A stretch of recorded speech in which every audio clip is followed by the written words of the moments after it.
That's right. Rankings, fantasy football. We're going to play games this year for the love of God. Dustin, before we talk about the running backs, tell them other stuff. So this is the running backs. This is where you win your draft right here. But check out all of our other tiers and rankings. Get onto our website. Download our free draft guide. Help us out on Patreon. Link in the description. Patreon.com/Fantasy Smack Talk. We want to shoot videos during the season. We want to make a little bit doing it as well. So support our channel since you don't want to share us. Make a little bit. We don't want to lose. Well, yeah.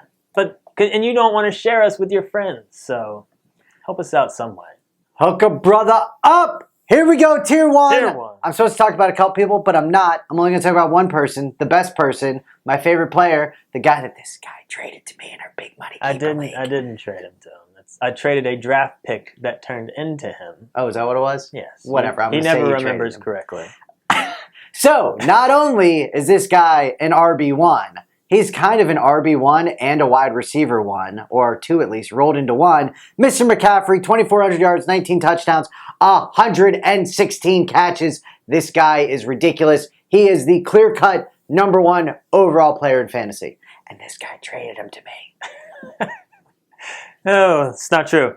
Tier 2, none of these guys are going to get out of the first round in most drafts. Dalvin Cook, love this guy. But you got to pay very close attention to the holdout stuff that's going on. As we're shooting right now, there's some back and forth in terms of is he going to report. Just keep a close eye on it. Early drafts, definitely make sure if you take Cook, you get Madison later. But it's a little scary. But as of now, this is where he needs to be, assuming he comes and plays. Mixon, same deal. There were some rumors. They've kind of gone away, but it's still potential for a holdout here. But with how Mixon ended last year and the fact that just that Bengals offense in general should be better, Mixon could give you solid value even as the 8th, 9th pick in the draft. Like, he could really take big steps this year. All right, tier 3, starting off with Mr. Nick Chubb of the Cleveland Browns. Last year we hated on the Browns. We thought the over-under in Vegas, the hype was too much. Now the hype's almost gone the other way where people are like hating on him a little too much. Chubb also being one of those players. I get it that Hunt's there. Guess what? Chubb is a better fit and running back for that offense. I feel comfortable with him being ranked where he is. Right now where we have him, he's going to be solid. I think the Browns are going to put up more points this year. Chubb, I'm a little nervous because Hunt's there, but not super nervous. The other guy that I'm not nervous about is Jones. I understand the Packers wasted a second-round pick on a running back. I understand that. There's a million good free agent running backs next year, Jones being one of them. What that means is the Packers thought, hey, maybe we can't re-sign Jones. We take this running back now. What that also means is they might run Jones into the ground this year because they think they're not going to be paying him and taking him next year. Jones had a ridiculous year last year. He had 16 rushing touchdowns. He had 3 receiving, 19 total. And this guy is like slipping in drafts, which is kind of crazy. And I get it. They took a running back in the second round. If this guy slips, I'm also okay grabbing him. The most exciting rookie this year is definitely Edwards-Helaire with Kansas City. They used a first-round pick on this guy. And he, in theory, is an amazing fit for that offense. And he should have an instant impact. Damian Williams does scare me just a little bit. But he ain't going nowhere. There is too much to be excited about to not at least get Edwards-Helaire in your top 15. So where we have him, we think it makes sense. Then Austin Eckler. Now, this is a guy that it's hard. It's hard to take a guy like Eckler much higher than this. But when you look at his stats, like, you could certainly make an argument that he should be higher. 92 catches, 1,500 total yards, 11 total touchdowns. And they added a 4th-round rookie that you don't really necessarily need to worry all that much about. Justin Jackson, we've kind of seen him. Blah. Who cares about Justin But there Jackson? are some question marks on that offense in general. And there's still some, even though Eckler's been fairly durable, he's a smaller guy. Can he handle another big workload? He's just a little scary, but tier 4 makes sense. All right, tier 5, I got to talk about him. And I don't even really know what I'm going to say about him. But that's Mr. Todd Gurley. He's with Atlanta now.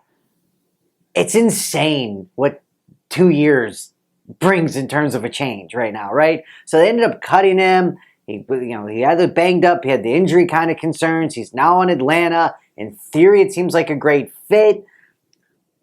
But how much run is he really going to get? I do think he gets limited touches, but I think he could be pretty solid with those. So if you're looking, as you're going down the draft, you look at a guy like Gurley. I don't, as an RB2 flex option, certainly, I think there is upside there because obviously the talent has been there in the past. He's proven as long as he's healthy. The other guy I really want to talk about, though, is Jonathan Taylor. Loved this kid at Wisconsin. Won me lots of money. He is a beast of a running back. I think he is going to be extremely solid this year in the NFL. I do like the fact he's running behind that Colts line that was designed to protect Andrew Luck. Sorry, Colts fans. But it's still a good line. So therefore, I think Taylor he might not step right into the starting role, but I kind of have a hunch he's going to. But either way, at some point during the year, he's going to get the lion's share, and I think he will be a volume-type running back that does have talent, so there is upside. Tier 6, want to talk about DeAndre Swift. This is one of the rookies that I'm extremely excited about. Rookie out of Georgia, 56 catches over his last 2 years in college. And here's the deal with those Detroit running backs. It just really feels like they get downgraded just because they've swung and missed so many times. But I think they finally hit one out of the park here. I've never been as confident as I am about Swift than any of the other guys that they've taken shots on in the draft. So I like DeAndre Swift this year. Devin Singletary is another guy that I think is getting a little bit disrespected. Averaged 5.1 yards per carry last year. And I get that they drafted Moss, and I get that he's going to lose goal lines to Allen and probably Moss. But over his last 7 games last year, he had almost 600 total yards and 17 receptions. And even if he's not getting a ton of touches within the 5, I think he's going to get enough touches to be relevant. And I don't think it's crazy at all to be around 1,200 total yards, 30, 40 catches, and a handful of touchdowns. I think people they're putting too much stock in them drafting the rookie. Excuse me. As we go into Tier 7, I'm going to talk about Raheem Mostert. This kid, he looked great in the playoffs, obviously. So why isn't he ranked higher? He had almost 1,000 total yards. He had 10 touchdowns. Why is he ranked higher? It's on the Shanahan offense where you plug in any running back and they seem to do well. That's why he's ranked higher. It's the Shanahan offense.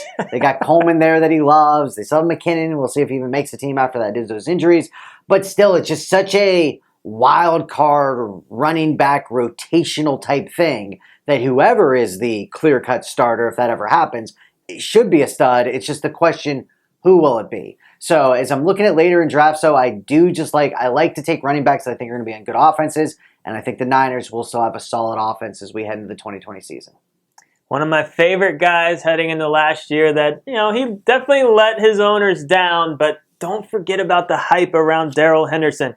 I know they drafted Cam Akers, and we have Akers, a little bit lower than most experts, and we do agree that Akers probably does have the best chance in terms of being the early down guy. But for my money, with where you can get Henderson versus Akers, I don't think Akers makes any of my teams, and I think Henderson makes a lot. I just think he's a good gamble for where you can get him in the draft, and the potential is still there. So we go into Tier 9. I got to talk about Duke Johnson. And it's not necessarily talking about Duke Johnson. It's talking about David Johnson.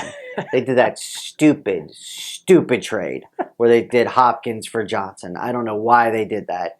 But now they're going to, the GM, the coach, Brian, all of them are going to prove that it was a good trade. They're going to run David Johnson into the ground. David Johnson, over the last couple of years, has not been a pillar of health. So therefore, when he gets hurt, inevitably, and goes down, Duke Johnson, who I actually think is a solid running back, fits the scheme pretty well there with Watson, is an interesting guy in upside, especially in PPRs for later rounds. Another guy that's fun in PPR leagues in Tier 10 is Boston Scott with Philly. They got Miles Sanders out there, and everyone should be excited about him. But I think Scott could very well carve out a nice role in PPR leagues. I don't think 40-plus catches is out of the question at all. And if Sanders goes down, I do think Scott could have some value. So deeper PPR leagues, I do think he's someone to target late. Tier 11, Tony Pollard. Probably, if you get Zeke, you have to get him, in my opinion. This is one of the few you have to handcuff situations because the way the Dallas offense works is Zeke gets all of the touches. But if he goes down, then Tony's getting all of the touches. So especially with the COVID, which we haven't talked about, we might need to do a video on this. Who knows? What if Zeke gets tested positive for COVID a couple days before? You're going to want to have more handcuffs. I think actually, side note, I think you're going to want to handcuff more often this year because of that. It's very... And you're going to want to handcuff Zeke with Tony Pollard because if Zeke goes down, top 10 running back week in and week out. And even though he's already had it, it's not proven yet that he couldn't get it again. So who knows? It's such a weird time in life. Carlos Hyde's the guy I want to talk about in the last tier. This is another really big handcuff because Penny hasn't been able to stay healthy. Carson's had his issues. And Hyde had over 1,000 yards last year. He can still get it done, and especially on that Seattle offense, I think he could be very efficient if he is asked to step in as the lead guy. So don't forget about Carlos Hyde. So that's our running backs. We're excited about talking about football. We won't get any preseason games, but at least we'll get lots of news. Like, subscribe, comment, notifications, all that fun stuff. Oh, you failed. You had a terrible ending compared to me. I did much better than you.